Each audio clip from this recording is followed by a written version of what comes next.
Kung pamilyar kayo sa aklat ni Daniel, malamang narinig nyo na ang mga propesya rito. Ngayon, may titingnan tayong isang, medyo komplikadong teorya. Ang goal nito, pag-ugnayin ang dalawang malalaking timeline.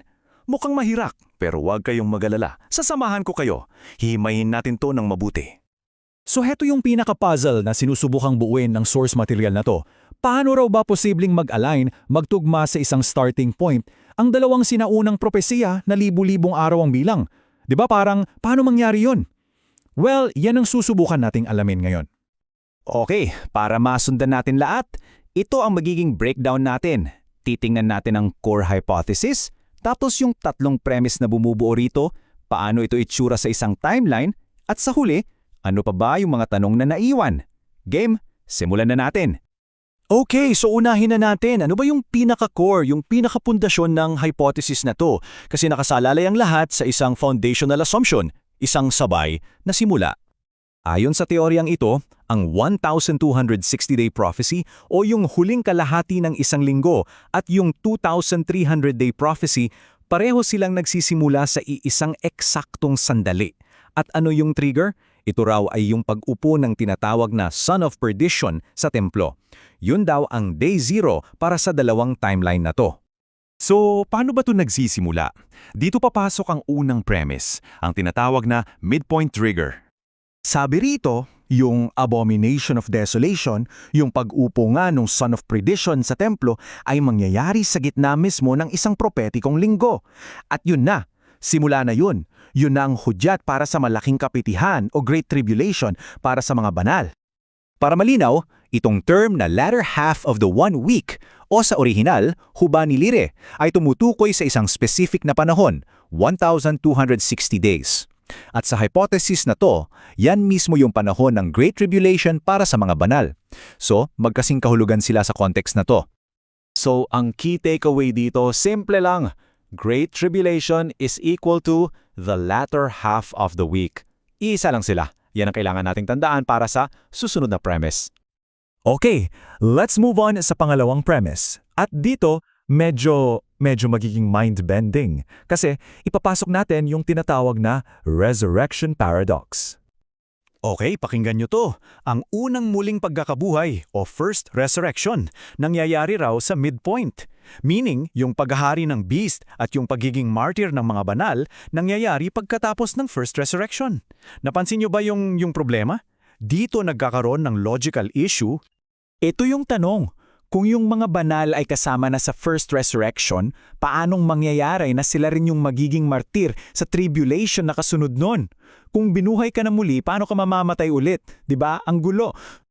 So para ma-resolve yung paradox na to, ang sabi ng source, mukhang kailangan ng higit sa isang beses na resurrection or transformation. Kasi yung mga mamamatay bilang martyr, pagkatapos ng first resurrection, kailangan pa rin nilang mabuhay muli para makasama sa millennial kingdom. Okay, pangatlong premise, dito na tayo sa mga numero. Dito na papasok yung countdown, ang kingdom countdown. So, ganito yung flow. Step 1, lumitaw yung Son of Perdition. Yun ang start ng countdown. Step 2, pagkatapos ng 1,260 days, tapos na yung Great Tribulation. Pero hindi pa doon natatapos. Step 3, may additional 75 days pa para sa total na 1,335 days at doon na raw itatatag ang Millennial Kingdom. So, ang mahalagang numero dito ay 1,335. Yun yung araw na sinasabing simula ng blessed event, ang Millennial Kingdom. After 1,335 days, andyan na. Okay, so mayroon na tayong tatlong premise. Ngayon, pagsamasamahin natin sila. Tingnan natin kung ano ang itsura ng buong prophetic timeline ayon sa hypothesis na to.